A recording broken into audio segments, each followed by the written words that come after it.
El Departamento de Prensa de Radio Universidad de Chile trabaja para mantenerlo informado. Radio Análisis, una transmisión conjunta de las radios que piensan.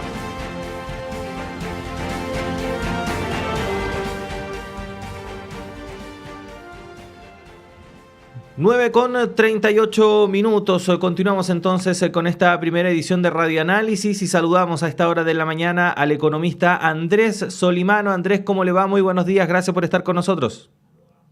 Hola Claudio, buenos días. También un gusto estar con ustedes por esta vía telemática. Así es, todavía estamos ahí comunicándonos por Zoom, pero por cierto eso no quita que estemos tocando varios temas bastante importantes de la economía chilena, pero también de la economía internacional. Andrés, uno de los aspectos que se aprecia por parte de la gente que nos escucha a esta hora de la mañana es que tocamos estos temas no solamente de una perspectiva local, sino que también global.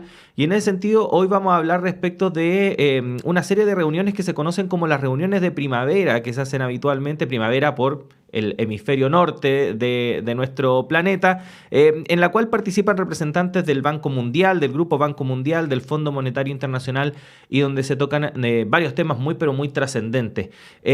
Andrés, ¿qué podríamos decir al respecto? Porque ya han habido conversaciones en torno a estos temas, y ¿qué destacarías tú de estas llamadas reuniones de primavera? Claro, las reuniones de primavera tuvieron lugar la semana pasada en Washington, D.C., la capital de Estados Unidos, es donde se reúne el Fondo Monetario y el Banco Mundial. Las instituciones de Bretton Woods convocan a los ministros de Hacienda o Finanzas de los países, a los gobernadores o presidentes de los bancos centrales, reguladores de agencias financieras, etcétera, de gobiernos. Es una reunión de gobiernos, pero con representantes de gobiernos, pero con también presencia de otras organizaciones no gubernamentales, a veces como observadores o a veces afuera en la calle, expresando su punto de vista directamente, porque es una reunión de un centro de poder importante, financiero, y por lo tanto genera respuestas de distintos sectores. Bueno, se analizaron los problemas que afectan a la economía mundial, el problema de cómo controlar la inflación, que no es solamente un problema chileno, sino que es un problema internacional que afecta a una gran cantidad de países del mundo. Quizás la excepción puede estar en China, Japón, Extremo Oriente, que no han tenido una aceleración inflacionaria, pero Occidente sí. Eh, entonces hubo paneles de discusión de cómo lo están haciendo los bancos centrales, los dilemas, disyuntivas que enfrentan, etcétera. También se habló del problema el tema de la estabilidad financiera, porque tenemos que recordar, ¿no es cierto?, que en marzo hubieron bancos, algunos que tuvieron que cerrar en Estados Unidos, fusiones obligadas en Suiza, inestabilidad de un banco en Alemania importante, el Deutsche Bank, etcétera. Entonces, todo el tema de la inestabilidad financiera, el problema también de la deuda externa y deuda interna de los países, que ha crecido. Ujú. Hoy perdimos ahí el audio con Andrés. Vamos a ver si es que no. Andrés nos escucha, sí. Veo que nos escucha, pero nosotros por alguna razón, Andrés, no lo escuchamos. La deuda Ahí sí, ahí volvió. Que lo ¿ya? habíamos perdido por unos segundos, Andrés, pero ya recuperamos el Ah, audio. ya. Voy a ponerlo un poco más fuerte, Sí, no, pero quizás. parece que fuimos nosotros, Andrés, así que no se preocupe. Bueno, entonces estábamos hablando de los temas que discutieron la semana pasada, y también estaba este tema de la deuda externa, tema del crecimiento económico, cuánto va a crecer. Se entregaron proyecciones de la economía global para este año y el próximo, 2023-2024.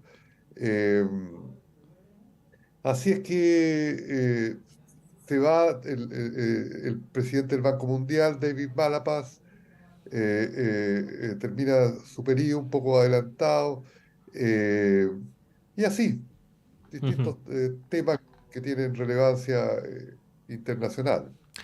Andrés, Generalmente cuando terminan estas reuniones y se entregan las conclusiones de las mismas, por lo menos durante los últimos años, vamos escuchando temas que se van repitiendo, ¿no? Como el énfasis en aportar respecto de la lucha contra el cambio climático o temas que tienen que Claro. ver con mayor transparencia, en fin.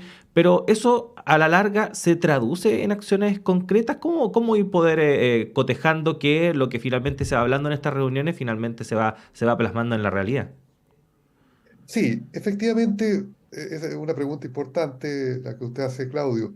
Eh, a ver, dentro de la agenda internacional de temas de política pública, obviamente está el tema del cambio climático, de la reconversión de energías, pasar de la transición del pasado en los combustibles fósiles, ¿no es cierto? Carbón, petróleo, a eólica,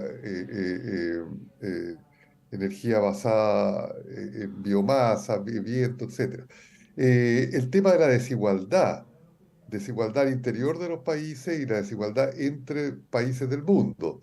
Es interesante, esa agenda en general la lleva un poco más las Naciones Unidas, pero, por ejemplo, es interesante que el Fondo Monetario Internacional, que es una institución monetaria que se dedica a ver los déficits fiscales, los déficits de balanza de pago, la política monetaria, la macroeconomía, por lo menos a nivel de la directora gerente, Cristalina Grigorieva, que es de Bulgaria, una persona muy activa y bastante abierta, yo lo encuentro, en incorporar estos temas de la agenda global que en general no entraban al Fondo Monetario. Distintos sí son los departamentos de área, donde están los macroeconomistas tradicionales, bastante ortodoxos, que en general mantienen la aplicación de los programas, como ha sido históricamente el Fondo Monetario, con una dosis fuerte de austeridad y de apretar a los gobiernos para que cuadren sus cuentas públicas, presupuesto fiscal, etcétera.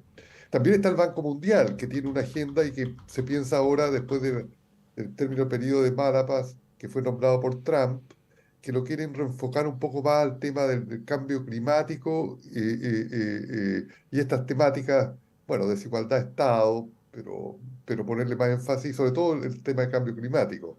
Entonces las agendas están en Naciones Unidas y las instituciones de Bretton Woods.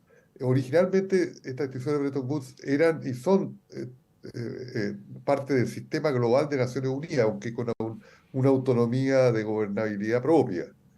Pero los temas entran a las dos conjuntos de instituciones. Ujú.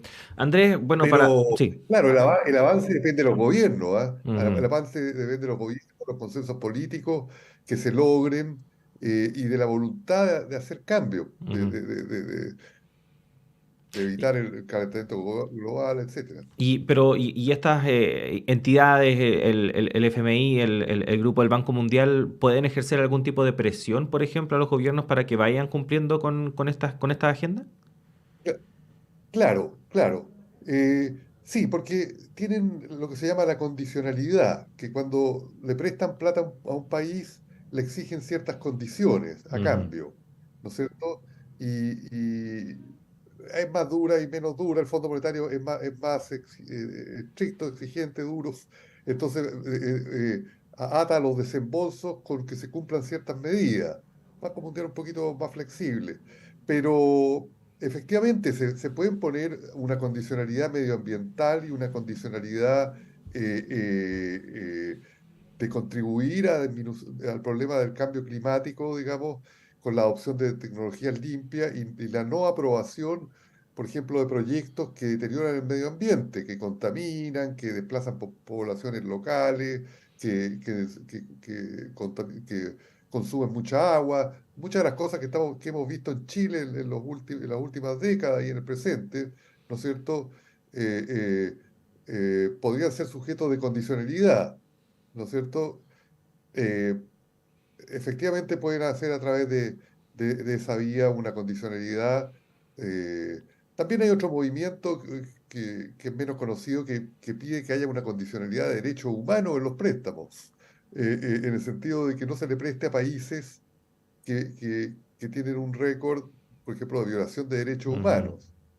es más discutido en estas instituciones, etcétera, pero hay un movimiento en ese sentido, porque idealmente los objetivos de la agenda global se tienen que cumplir con las distintas instituciones. No puede ser que una institución, por ejemplo, defiende los derechos humanos, estilo de Naciones Unidas, y otra institución dice, no está dentro de mi área de Claro, no competencia. es tema. Claro, quizás no está dentro del área de competencia directa, pero tampoco puede salirse de ese esquema y debe salirse de ese esquema, creo yo. Entonces, sí, es parte de una de las temáticas. No se discutió tanto, no se discutió tanto este tema que estamos conversando ahora de la condicionalidad medioambiental, social, de derechos humanos, pero está en las agendas. Lo han impulsado mucho las organizaciones no gubernamentales y personalidades intelectuales y grupos de defensa de los derechos del medio ambiente y los derechos de las personas.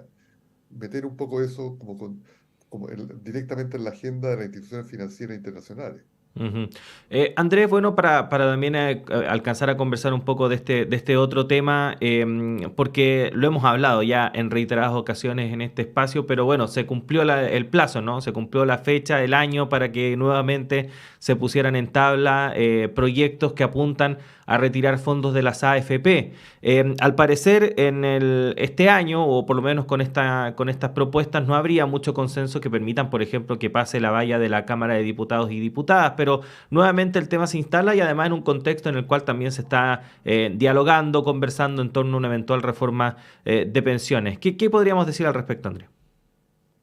Bueno, a ver, sobre los retiros, creo que hay como 6 proyectos de retiros. Si no Sí, eh, seis. sí, 6. Siete incluso, Entonces, pero parece que uno se rechazó, en fin, como que se pierde uno. claro, es todo un poco confuso. O hay una multiplicidad de proyectos en esa área, desde el retiro 100% hasta retiros acotados de 10%, etcétera.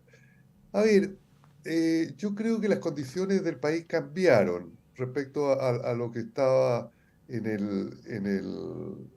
cuando se aprobó los retiros. No es que la gente tenga mucho ingreso y poder de compra, eso, la gente está bastante apretada al respecto y sobre todo ahora con el problema de la inflación. Eh, pero en ese momento era por la urgencia y medio de la parálisis del gobierno anterior, que no entregaba recursos en una situación muy crítica. Eso es distinto ahora. Eh, entonces, yo lo veo más difícil, es difícil predecir la dinámica de un parlamento tan fragmentado como el chileno, pero no, yo creo que va a ser más difícil que haya consenso en torno a eso. Me da la impresión que no está yo creo que debería no salir adelante en el sentido de los acuerdos para eso. También el problema de que, por un lado, está la política del gobierno, del Ministerio de Hacienda y también del Banco Central, que es autónomo, de bajar la inflación. Entonces, bajar la inflación con políticas de demanda, de reducir un poco el poder de compra de la gente. Entonces, sería medio inconsistente inyectar poder de compra con retiros. Independiente, digamos, de una discusión más amplia de quién paga los costos de bajar la inflación, que lo están pagando más, como siempre, los asalariados en Chile, ¿no es cierto? Ya vimos en una conversación anterior las muy suculentas utilidades de las grandes empresas, digamos, totalmente inmunes prácticamente a todo, que siguen y ganan dinero realmente a niveles altísimos de tasa de retorno. Bueno, pero me da la impresión que una inyección de liquidez y de poder de compra en este momento iría en contradicción del objetivo antiinflacionario. Y lo otro, que deja con menos recursos el sistema de pensiones eh, eh, que tiene muchos recursos acumulados en las cuentas, pero a nivel individual ya hay un porcentaje importante de gente que se quedó sin recursos en Ujú. la AFP porque los sacó y tenía muy poco. Ese es un poco el drama del sistema actual. Eh, entonces dejaría con menos recursos en las cuentas individuales de mucha gente. También ese es un problema. Y la reforma de pensiones va avanzando, porque el gobierno presentó, ¿no es cierto?, un proyecto de ley que crea una administradora pública de pensiones autónoma. Chile todo es autónomo, se quiere que sea autónomo, y una institución que haría las actividades de lo que se llama el back office, toda administración de cuentas, mantención de cuentas, afiliación, etcétera, sacarle un poco a la AFP, que hacen todo, digamos, y con eso capturan muy fuerte el mercado. Eh, claro, la propuesta del gobierno quiere crear un sistema mixto, mixto en el sentido que mete al sector público tanto en la intermediación de fondos de pensiones como saca esto otro. Lo que sí está un poco, a mi juicio, muy cargada a una fe que la capitalización individual y los mercados capitales van a resolver el problema estructural de las pensiones. Entonces ahora la idea es sacarle a la AFP y entregarle todas las compañías de seguro de vida privadas, que es una movida complicada porque no sé si tienen la capacidad para intermediar 12 millones de cuentas a través del instrumento de renta vitalicia. Y también introduce otros riesgos, porque están los riesgos de insolvencia y quiebra de compañías de seguro, que puede pasar. Las AFP no pueden quebrar, pero las compañías de seguro pueden quebrar. Entonces ese riesgo no hay que minimizarlo en la propuesta actual.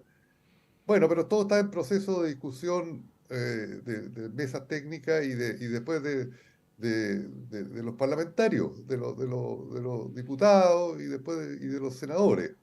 Pero un poco por ahí va la mano, Claudio. Uh-huh. Bueno, A mi vamos. juicio. Sí.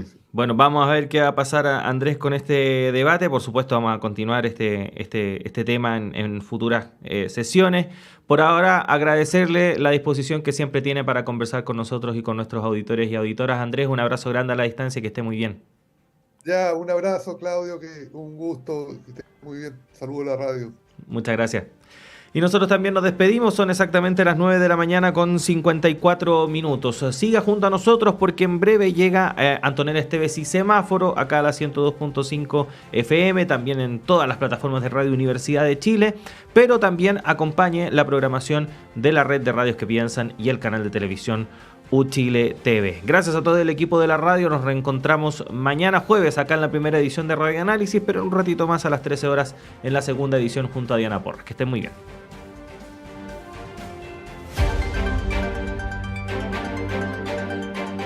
El Departamento de Prensa de Radio Universidad de Chile